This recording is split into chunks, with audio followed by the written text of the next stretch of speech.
Is up, LobotomizeGang? Is the guy. You know, the guy who screams in the mirror like Jack Gyllenhaal in Nightcrawler while listening to Lacuna Coil. So, a little context to why I'm making another video on this situation. After making my previous video on Assassin's Creed Shadows, I was content to just let matters lie, you know? Because unlike some commentary channel out there, you know who I'm talking about. I'm looking at you. I didn't want to milk this drama for views and contribute to the net negativity that's already out there. My original video was made with the intention of informing people to shine some light upon this situation and not to promote hate or anything. I might came off that way in the video because, you know, it's freaking impossible to take Ubisoft seriously and not make fun of them. Since that video, this whole situation has turned into a goddamn mess. On the one side, we have people with second grade literacy just outright dismissing Yasuke as a person as a whole, which is false. He has been historically documented, and you know, you can read, do some reading. Okay, spend 10 minutes, do some research, and you will know that he's real, okay? It's not propaganda. Whether or not he was an actual samurai is open to discussion, which is the whole point of this drama in the first place, a point so many people missed. Now, on the other side, we have people, you know, just willing to give up their firstborn to defend Yasuke, you know, saying that he was a samurai. Let's look at it this way, okay? Historians, professional historians, people who do this for a living, okay? The people who spend like 12 hours a day studying about country's history, even they are debating whether or not he was a samurai, okay? So it is very difficult to come to a conclusion based on the fractured, you know, pieces of information that we already have right now. So about a week ago, while the internet was up in a tizzy exposing PDF files left and right, Cody Ko, Chris Tyson, Ubisoft, the sneaky little rat that released their official apology to the Japanese gaming community. And I'm sure you're curious as to what they have to say about the situation. Here's a challenge, right? You make it through half of this video without laughing uncontrollably at how pathetic Ubisoft is, and you don't have to like and subscribe, okay? If you do, you have to like and subscribe. But I'm gonna warn you, you might as well do it right now. Do it! Because it's impossible. Without further ado, let's get started. To our esteemed Japanese community, a message from the Assassin's Creed Shadows development team. To our esteemed Japanese community, of course it's going to be fake and corporate. You know, which is a given at this point, you know? It's like two sides of a coin.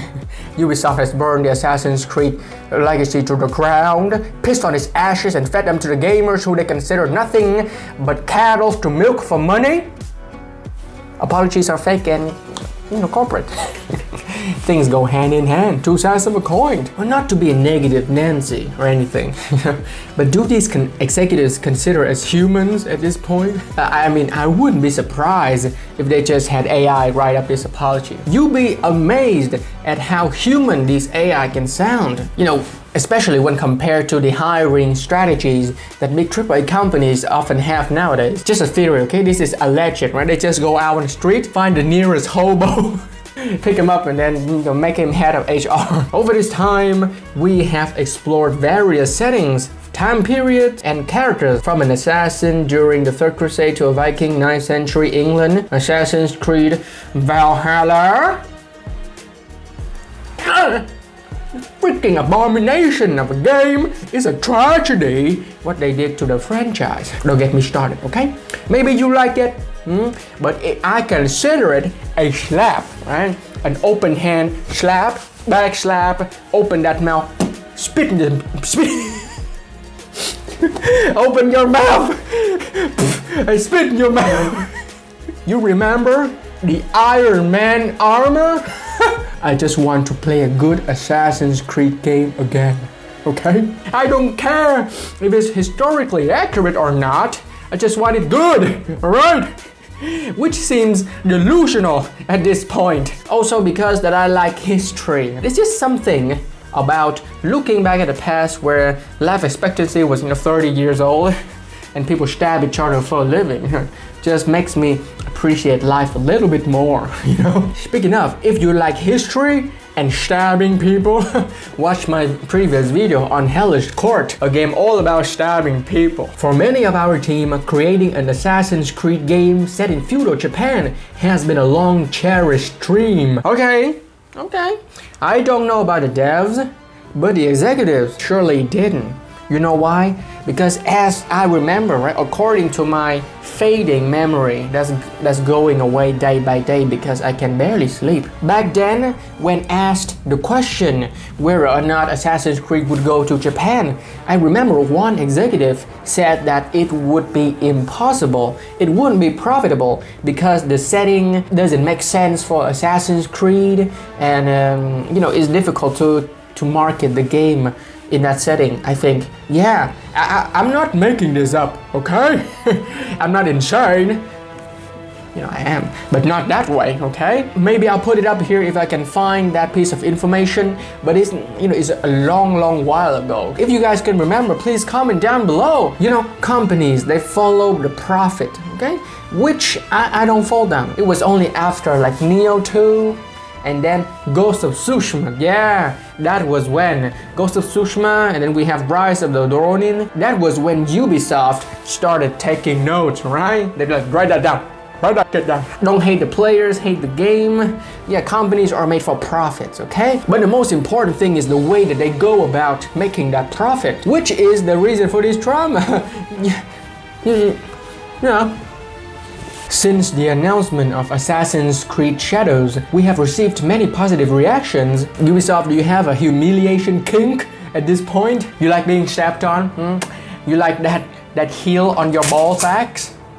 God damn it, I'm breaking my house. Many positive reactions, but also some criticism, including from you, our Japanese players. Some criticism, some. Well, if you consider a petition to cancel this freaking game with about 30,000 signatures, if you consider that some, if you consider Japanese gamers going ape mode on Twitter and social media trying to, burn Ubisoft to the ground for defacing, exploiting the Japanese history for money, if you consider that some negativity. We share your passion for history and deeply respect your care for the historical and cultural integrity of your rich heritage. Okay, Ubisoft, I see you. Okay, let's look at it like this. All right, let's. You want respect, right? Integrity. Let's say Japanese game developers. They make a game about a Japanese dude going to America, joining the Civil War, befriending Abraham Lincoln, becoming a historical figure. How would you feel? Not only that, the Japanese game developers in question market their game as historically accurate. Later on we'll go into this point, but they say with their mouths that I heard that you can check out, and I quote, "We approach this character in terms of research and history first." We approached it in the same way that so much of the work is done in Assassin's Creed, which is really in terms of research and history first. Let's just imagine somebody just insert the character into your history and then saying, yeah, this game is supposed to represent real history, pal. And speaking of respect, honestly, you don't respect them enough to not exploit their culture for money. It's like they have a checklist. Yeah, black protagonist, check. Strong independent female lead, check. Reinforcing cliches made up by Western media to appeal to mass market appeal, check. We have put significant effort into ensuring an immersive and respectful representation of feudal Japan. Did that sound fake? Because if it did, then I would have succeeded in not trying to hide my utter contempt for Ubisoft. I mean, really? I put more effort into yawning than Ubisoft did trying to make this game historically accurate. Let's quickly break it down, right? Off the top of my head, if Ubisoft really wanted an immersive experience, right? Wouldn't say immersive in the Sengoku Chidai, okay? Then you would be a Japanese male ashigaru. And what is an ashigaru, you ask? Well, basically a footman, right? A soldier, a violent rank, a disposable peasant soldier in the Japanese army back then, right? They were the backbone of any Japanese army in the Sengoku Jidai, right? Which was when this game is taking place. A diamond dozen easily sacrificed for the sake of their lord. Sometimes when the lord wanted war, which was very often, they will mass conscript these peasants into the army. They would be most likely be equipped with a yari, with a spear, and a katana. If we want to be like the real immersive soldier experience, we would be in ashigaru. But you know, with all that being said, since we're having fun here, right? We're going for a video game assassin. Naoe in this situation, yeah, she could pass as a kunoichi, right? But not the way that they portrayed the kunoichi in this game. If you want to learn more about this, watch my previous video on this situation. Yeah, where I clarify a lot of these points and then give you a lot of historical information, okay? They want an immersive and respectful, well, let's list it out, right? The way that they portrayed the kunoichi is not immersive. The shinobi and the samurai are in different social classes is not immersive. Samurai and shinobi came from a different social class. Naoe, a woman with short hair, carrying a giant ass sword on her back, running around, is certainly not immersive. Back then in feudal Japan, women with short hair was a big thing, okay? Now, in case you didn't know, in the Meiji Restoration, right, the Meiji period, that they had a law. Now they passed a law that which made it illegal for women to cut their hair short without a valid reason. So if you want to get rid of the bun, the traditional bun, you had to have a reason for that, okay? But you know, since this game is long time before the Meiji Restoration, it could get a pass. But even then, the social norm, the norm for the Japanese women was, you know, to tie their hair up. It was considered religious, right? A ritual act to cut your hair short. Women or men as well, they would get rid of their hair in prayers. It was a religious thing back then. To pray for the gods, for the health of their family, you know, for something that they deemed very important. So hair was a big thing back then, okay? It was very important. And here we have Naoe, short hair and carrying giant sword, running around. That would have drawn a lot of attention, right? More attention than you would realistically want if you want to infiltrate someplace. And you know what is also not immersive? This Yasuke hip-hop theme song. Not while I have breath in my lungs and a blade in my hand. I said kill him!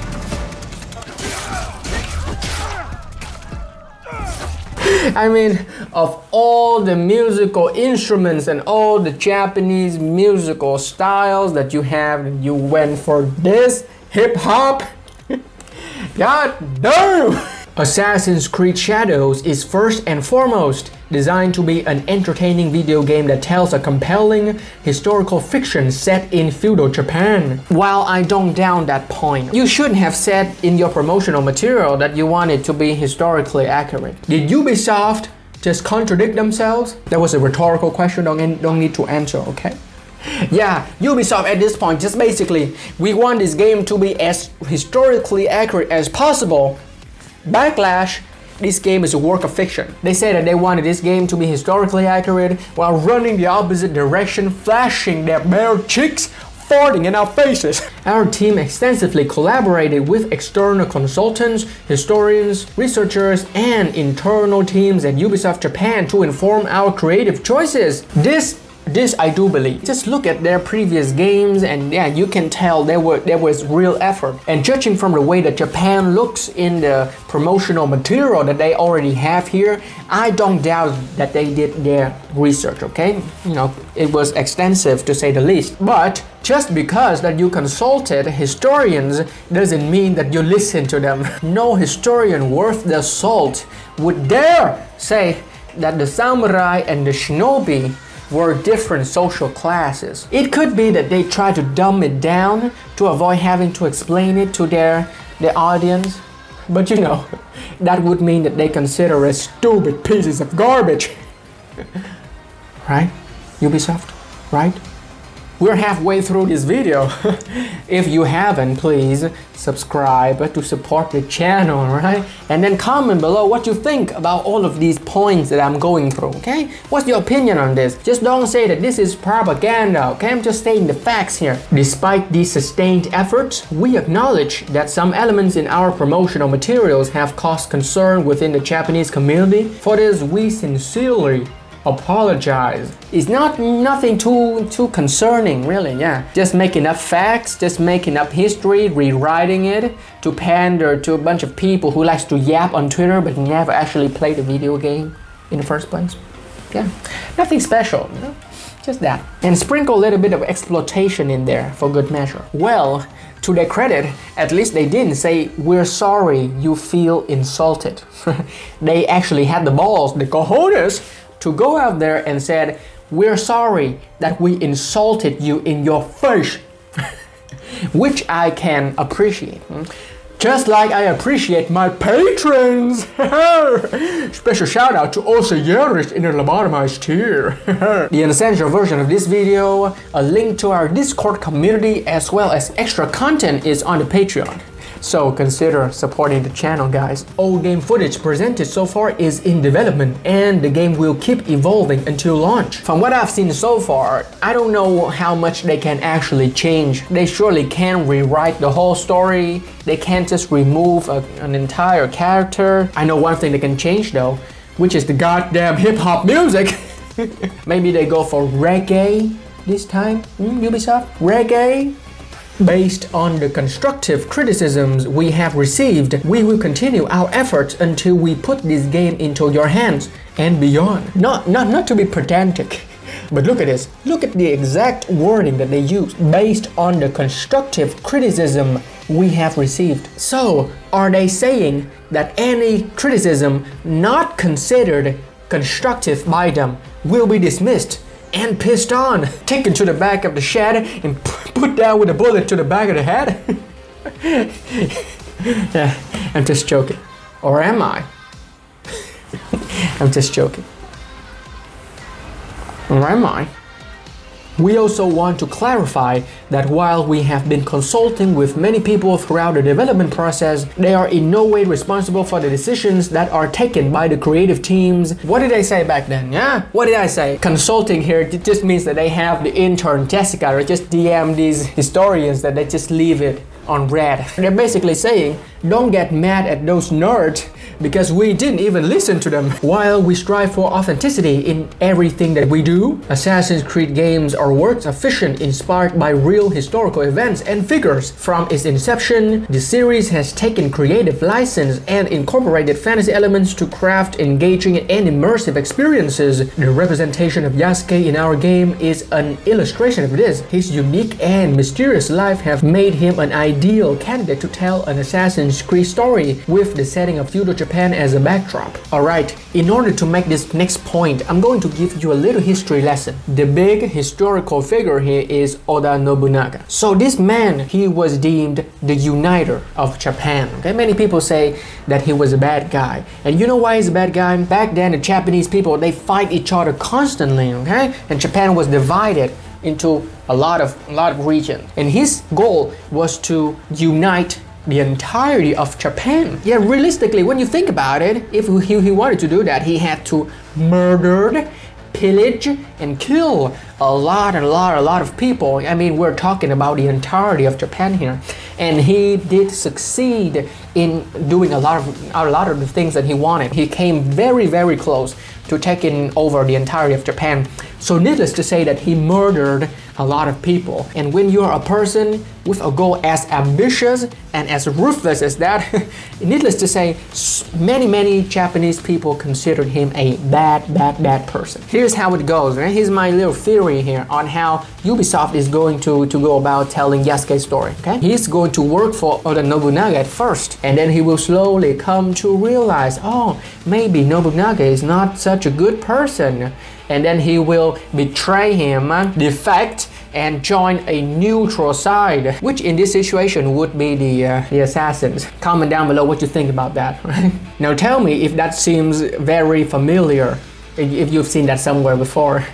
Because if you have, then congratulations, you've seen the most generic character arc that has ever been written ever. Consider this a challenge, okay? Let's see how generic Ubisoft can be when telling this story, okay? While Yasuke is depicted as a samurai in Assassin's Creed Shadows, we acknowledge that this is a matter of debate and discussion. We have woven this carefully into our narrative with our other lead character, the Japanese shinobi Naoe, who is equally important in the game. Now, this point here, I am genuinely curious as to how they're going to go about doing this. Maybe it could be good if he had some sort of a struggle. I'm theorizing here, but in my head, I just think maybe Nobunaga will want him to become a samurai, but then he will reject it because he sees that what atrocities the samurai had to commit for the Lord. Oh, and in case you didn't know about this point, back then, if you were a samurai, in order to bring honor to your family and yourself, you have to serve your Lord, okay? Which means you have to follow everything that your Lord wants. Basically, to boil it down, the concept of honor is you serve your Lord. And if you serve your Lord well, you will bring honor to you and your family. And speaking of the two protagonist thing, I don't even understand why we needed to have two of them in the first place. Well, aside from the maximum ass kissery and pandering, just once that I'd like to see a physically strong and hot-headed female protagonist whose short temper just leads to some of the most bizarre situations that she cannot get herself out of easily. Who doesn't get railed from behind? Okay, Abby from The Last of Us 2? Get your female head Shrek looking ass 40 feet away from me, okay? Get out of that, that meat golem thing that you have going on, all the way over there, right? Where I can't smell you. And while I appreciate the fact that we have two protagonists, I just keep thinking in my head that is resources better spent elsewhere. Just like hiring a better composer for the music. Am I ever gonna let that slide? Never. We greatly value your feedback and encourage you to continue sharing your thoughts respectfully. Now, needless to say, do not send death threats. Sure, death threats are fun if you do it ironically. If you're gonna send death threats, don't do it for real, okay? Don't mean it, alright? And for your, zero below infinite IQ out there, right? Negative IQ people, I'm not telling people to send death threats, okay? I'm just telling them to send it ironically. Just don't do it for real, man. Don't just pull a sniper wolf. I'm sure that I don't have to say that, but please don't harass the developers for real. The majority of them are just working class drones like the rest of us. They just go to work and they have to follow orders. They don't have any kind of input when going into the big decisions. The real villains here are the higher-ups, man. The executives, those are the people who deserve to get harassed. And I'm not just trying to say that there aren't any well-natured, good-hearted executives out there, okay? I'm just saying that hell, you might want to check if any of your demons escape from the kennels, okay? So there you have it, folks. Ubisoft's apology that in typical fashion downplays everything and makes excuses for their utter lack of respect. Comment below what you think. Subscribe and stay tuned to witness my gradual descent into insanity. If you don't, Bobby Kotick will come to your house at night and will take your ass.